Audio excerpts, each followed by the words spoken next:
Welcome to Kevin at 7, where we help you find your superpowers. You can master getting yes without the BS. You want to make today powerful, you seize it. Thank you for joining me today. We're going to talk about stop trying to do everything yourself. Stop trying to build your business alone.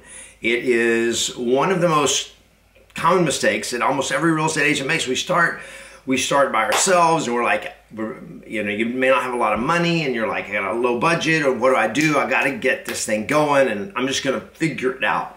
So today I'm going to talk about your two first hires that everybody should make as a real estate agent, your two first hires. If you do not have these two hired right now, that should be something that almost every one of you, if you're a full-time real estate agent, you should do immediately. All right? Two hires that you should do immediately. Now, the good news is that you're not having to hire a full-time employee immediately, but you got to stop doing it yourself if you want. Look, who succeeds alone? Nobody, right? Nobody succeeds alone. And look at somebody who makes a lot of money in any business. They don't do everything themselves. They are not a one-man or one-woman show, all right? Number one hire, a coach. And I'm not kidding. Amateurs don't get coaches. All right? Amateurs just try to figure it out themselves. Amateurs may go take a couple of lessons, they'll go to a class. But pros, the first thing a pro does, more important than their equipment, more important than their tennis racket or their golf clubs or their shoes or their outfit, is having the right coach. Because if you want to become successful at something in athletics, if you want to become the best at something, if you want to win championships, you get a coach. If you want to lose, you do it yourself. What is in real estate? The failure rate in real estate is over 80% in 24 months, over 65% in 12 months. That means 2/3 to 3/4 of the people get out within a year.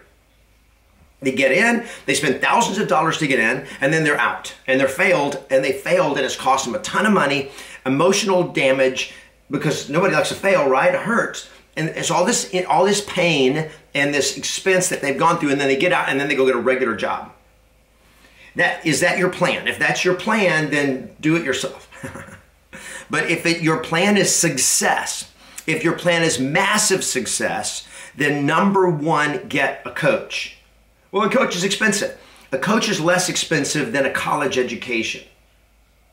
Even the best coaches in the world are less expensive than a college education. And yet people who will invest 4 years, and as we talked about yesterday, tens of thousands, and in some cases hundreds of thousands of dollars to get a degree, to get a diploma that only qualifies you to go out and get a job and work for somebody else.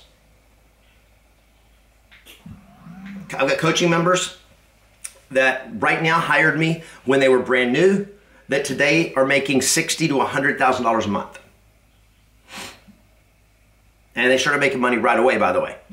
So I got rookies, guys. Erin Downs, $250,000 her rookie year, because what'd she do? Right out of the gate, she hired a coach. Sergio Nazaro, rookie year, he is at over $330,000 in commissions his rookie year. Eric Gardner, Eric hired a coach. Eric, rookie year. I don't remember how much Eric's making, but it's 6 figures. A good 6 figures, not 100,000, but a lot more than that. Okay, Eric Gardner, rookie year. What did he do? Hired a coach. Okay, so how much is my coaching? I got 3 coaching programs. Go to yesmasters.com/coach. Or no, just coaching/coaching. I believe in having a great coach. Tom Brady has a great coach. Jennifer, absolutely. And Tom Brady has great coaches. See, we all know about Bill Belichick. That's Tom Brady's the head coach of New England. What most people don't know about is they don't know about Tom House. See, Tom House is Tom Brady's throwing and mechanics coach.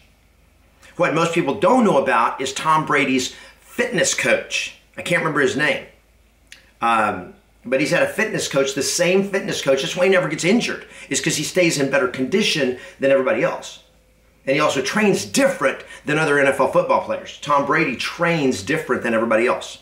And that's why he can be 21 years in the league, still one of the best ever, still playing top of his game and on another Super Bowl run. And why he's got multiple coaches. He's got Bill Belichick, his head coach. He's got his offensive coordinator, all that. But he's got independent coaches like Tom House, who's just his mechanics coach.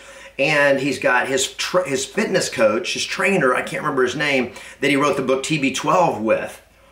And these guys, so the better you get, the more coaches you will have. But you start out with at least one, okay? And you have different coaches for different parts of your game, by the way. You don't have 1, 2 coaches coaching you on the same thing, because then you're going to be in conflict, right? You can't have 2 head coaches. Anyway, so go to yesmasters.com, and up in the top it says coaching. Click on coaching, and it will give you the options. Mastery coaching, we do a 100-day list master challenge. What I recommend is you get into mastery coaching now, and then in January, you jump over to the 100-day list master challenge. Okay, and we prorate your everything you pay, we prorate it, and so forth. And then once you do the 100-day challenge, then if you're making $10,000 a month or more, then you qualify to move into the inner circle. Okay, so you can go check those out. Yes, I'm not going to get into the details on them because I'm not selling you coaching today. I'm talking about your first 2 hires. Okay, so your first 2 hires are, number 1, get a coach. I think this is a sales pitch. Go be an amateur. I'm totally cool with that.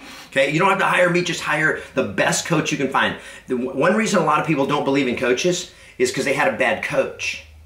And you get a bad coach, and you get a bad experience, and so you don't think coaching works. Well, it doesn't if you get the wrong coach. Guys, I'm telling you, I downloaded a thing yesterday. I hack all the new coaches, and I downloaded this thing right here. This is an ebook that I downloaded.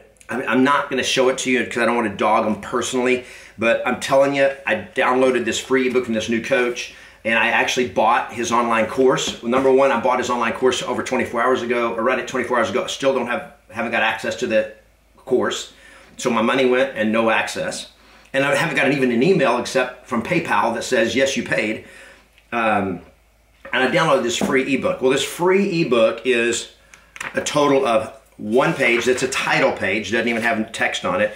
The next is hi everyone, and then there's actually 1, 2, 3, 4, 5 pages of content, and then a page about himself.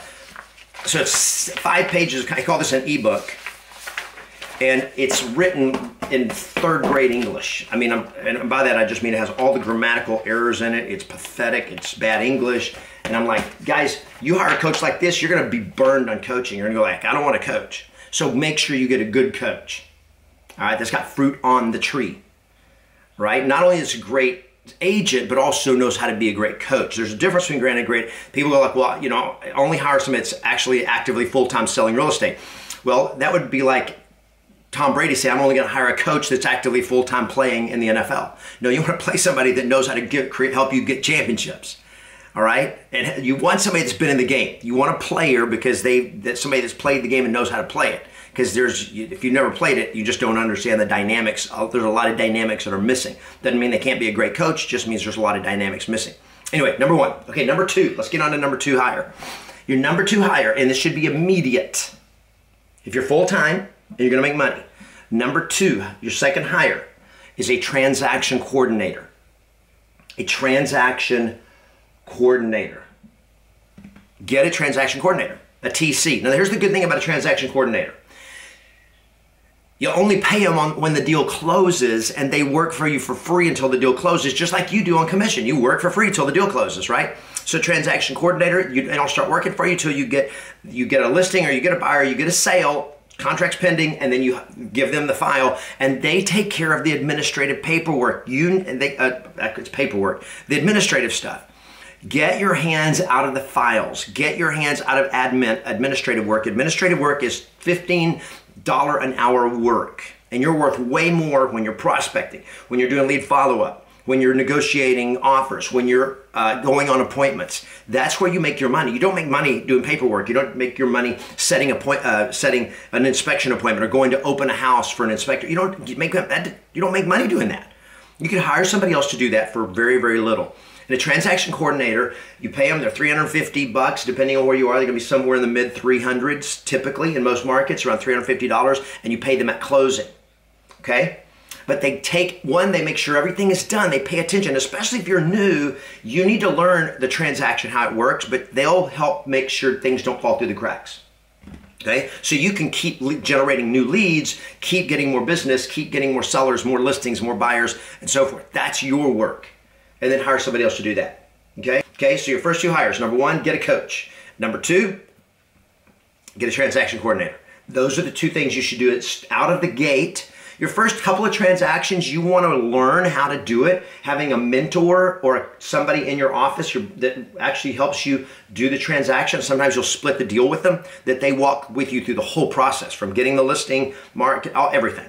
Okay, from the listing appointment to the very end is a great thing to do. And people go like, well, I don't want to give away half my money. You're not giving away half your money. Okay, you're hiring somebody to train you. You just want to make sure they're good and that they actually are training you, right? So those are the two best hires. What is the best way to find or attract finding a good coach, I apply. So just check me out, try it, sign up for my coaching. We give, the mastery coaching is month to month, so you can try it. If you don't like it, quit. If you're not gonna do the work, don't start. But that means you're an amateur, right? So on finding a good transaction coordinator, the way you find a good transaction coordinator is ask around. So start in your brokerage. Who are the top producers? Who's your broker, your manager? They should know a good transaction coordinator. If not, ask the escrow title companies, whoever your closers are. Who do you know that's a good transaction coordinator? Because they communicate with transaction coordinators and get recommendations from them. You can go onto job sites, employment search sites, and you can look there. But then you're getting people that you have to not check the references. I'd rather get somebody referred to me, recommended to me by somebody that's actually using them or actually knows them way, way better. Okay? But those are your first two hires, and if you'll hire them, it's gonna accelerate your growth. It's an investment, of course it's an investment. But if you want greatness, you have to invest. There's no shortcuts.